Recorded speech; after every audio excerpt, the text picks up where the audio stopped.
So nobody cares about the Oscars at all. I don't think so. 18 million viewers. Now in Wow. 2014, they had 44 million viewers. So that's quite a stark difference. That's Mhm. startling. And even from last year to this year, down 7%, right? So it keeps going down, it keeps going down and down and down and down. And I think there's a few reasons for it really. This article doesn't really it doesn't really it scratches the surface of why nobody's interested in the Oscars. We're not going to talk about who won. Nobody cares, right? Like nobody gives a shit. But we're talking about the industry at large, and I think this is a good conversation to have because the Oscars are indicative of the industry, right? So this article says it doesn't help that fewer people saw this year's nominated films. Yeah, yeah, true, absolutely. So they had less incentive to tune in, right? But let's talk about that. Let's talk about the incentive to tune in, right? Why did people used to want to watch the Oscars? Because they bought into the actors, right? They were invested in the actors that they were watching. The movie star was a thing, right? We used to have movie stars. People would go out and watch and support movies with certain actors in because they liked them. They were invested in that person as an actor. They were on it. That person's in this. Brilliant. I'm going to go watch it. We don't actually have movie stars anymore. And social media killed the movie star because the ability for these absolute imbeciles with the most insanely woke nonsense pouring out their brains, the ability for them just to espouse this utter dog shit and look down on you whilst doing it from their multi-million pound dollar mansions, it's really put people off them. Social media has absolutely killed the movie star.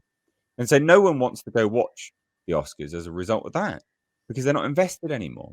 And of course, barely anyone's watched those films. And why have no one watched those films? It goes back to what we're talking about with Joy Reid.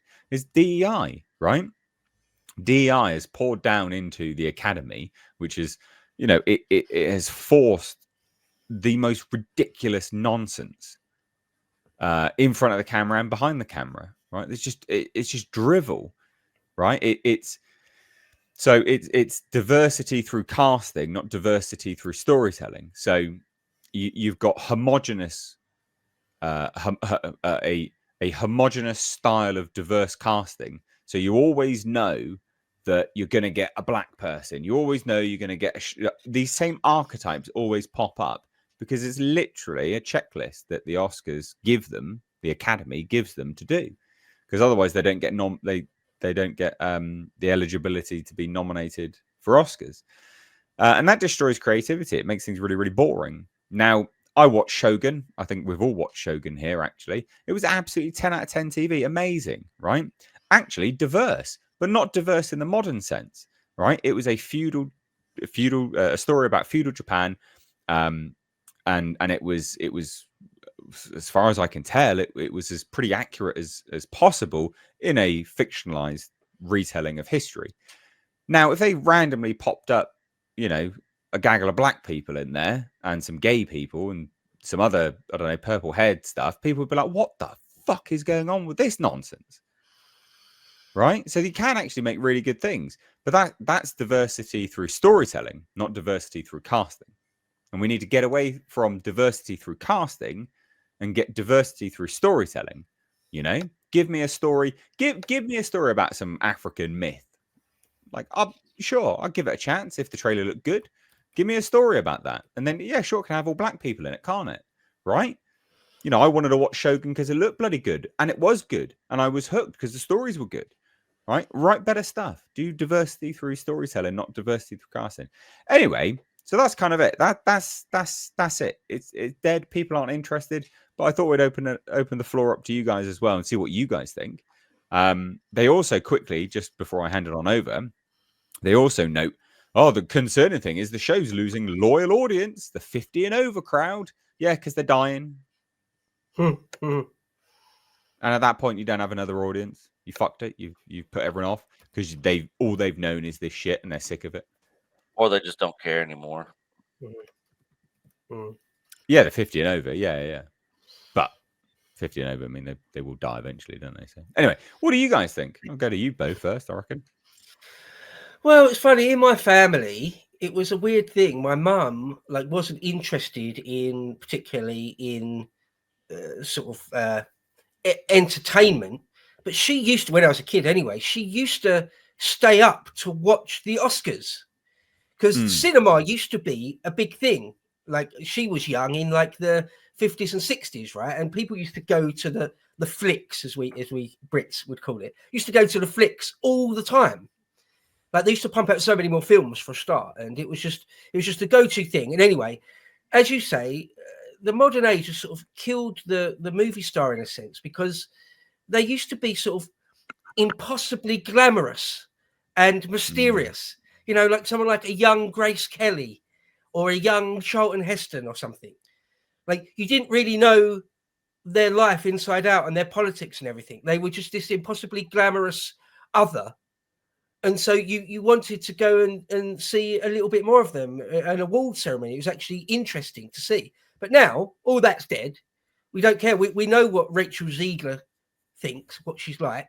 We've seen her talk, and we know like the depth of her toxicity. We don't want any more of it, right? Yeah, this sort of this self-congratulation society, the already absurdly, grotesquely rich and famous people patting themselves on the back. Yeah, it's grotesque.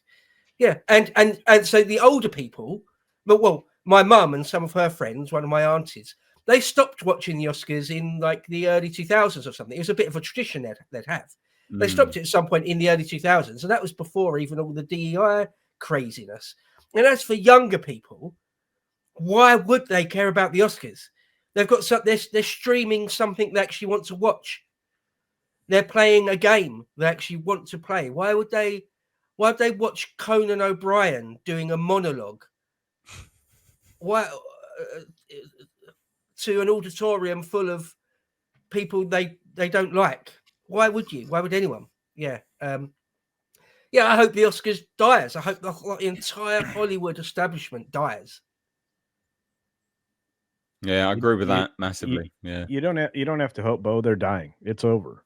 It was one of the worst things I think I've seen in forever. You got to watch Gal Gadot like look menacingly at little tiny, Rachel Zegler, who, is just kind of a C word, for lack of a better way to say it. And they don't like each other, and now, I mean, they've never probably been more divided than at any point in, either of their lifetime. And yet there they are coming out to present an award. And what do we got?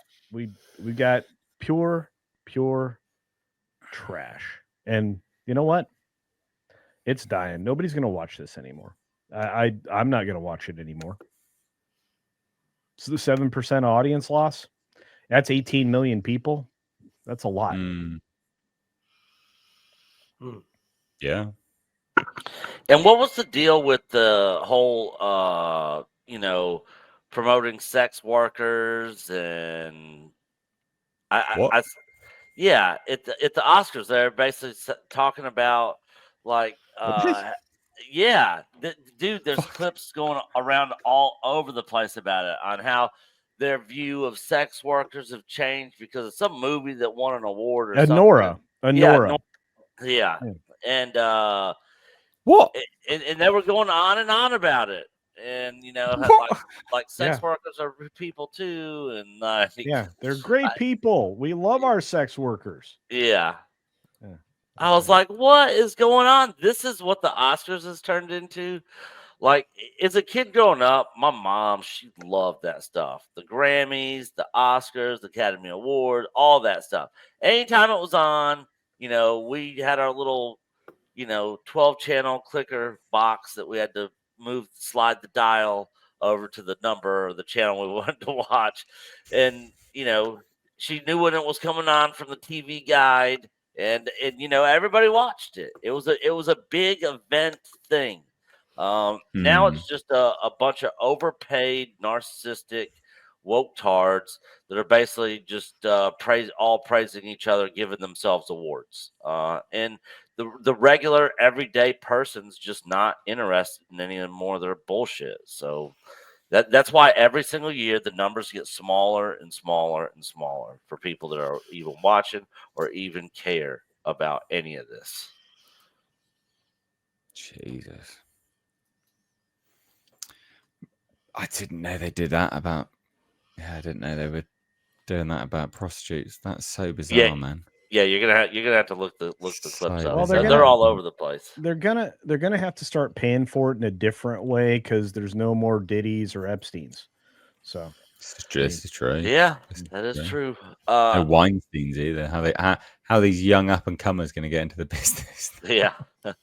With that, guys, I'm gonna stay in. I'm just gonna mute because hopefully my meeting won't run long and I'll actually be able to finish up the show with you guys. But I'll be back as soon as I'm done. No worries. Right. Well, I don't have much else to say really on this. Just thought it was funny. We got some super chats about it though, which is good from you guys chiming in here. Curtis Joseph says Ariana and Cynthia need to eat a lot of Big Macs. Yes, they do. Yeah, they did some stupid opener for this as well. Fucking Cynthia Erivo, scumbag. Verse by Shape drops in $10 and says, I want to say something really snarky about the Zeg presenting, but I'm driving and can't think of anything good enough. Please say something for me. Cheers. She's an insufferable douche canoe. There you go. True. That's yeah. Welcome to my word. There you go. She's like a human chameleon hybrid with eyes on the side of her head that can move independently or something. Are you referring to her hypertelorism? Yeah, her acute case of ocular hypertelorism. Yes. It's funny. Sorry. I saw you on the Lotus Eaters with the finance guy. I can't remember his name. Dan. And there was a picture of her on the screen. You're like, with her. Blah blah blah. He was like, what? What are you talking about? He was like, her eyes are really far apart, mate. Yeah. Do you not see it? Like, does it need to be pointed out? Pretty funny. Pretty funny. A fucking plane between them, mate. It's huge. Yeah.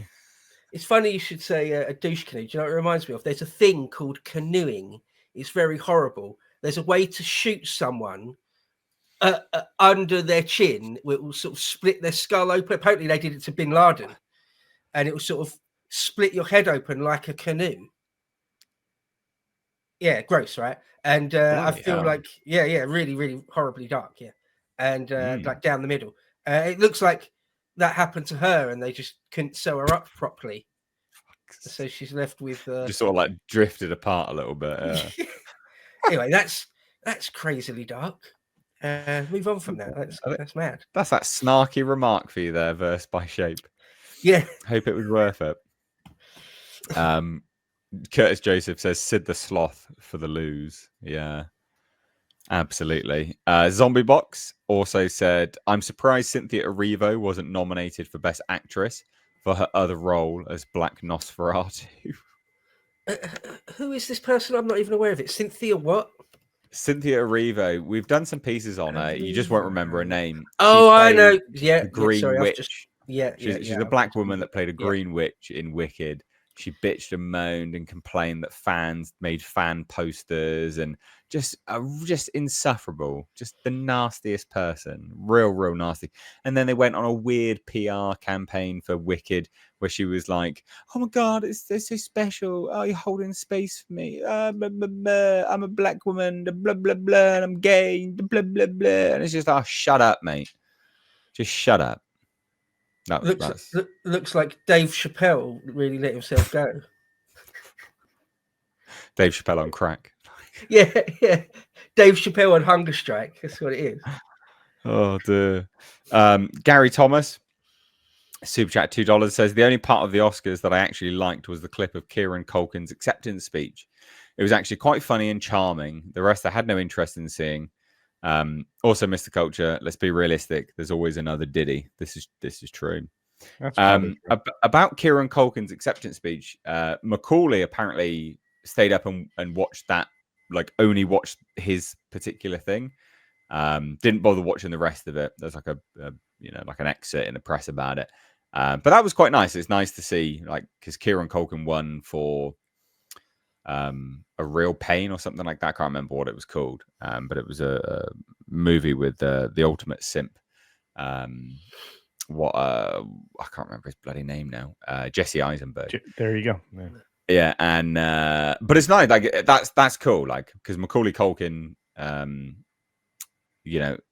it's nice to hear him actually doing well now.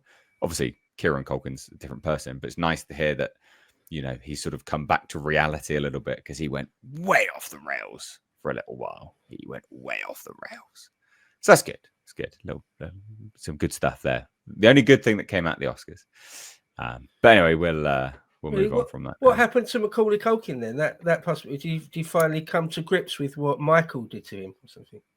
I don't. He's just back acting, and he's just back doing stuff, and he just seems to be getting back to normal, basically. I don't know if he's ever spoken about it publicly, but you can just see that he removed himself from the limelight for a really, really long time, and now he's back, and he seems to be adjusted, basically. So it's just nice. Like, it's just nice to see. Yeah, good for him. Yeah. Yeah.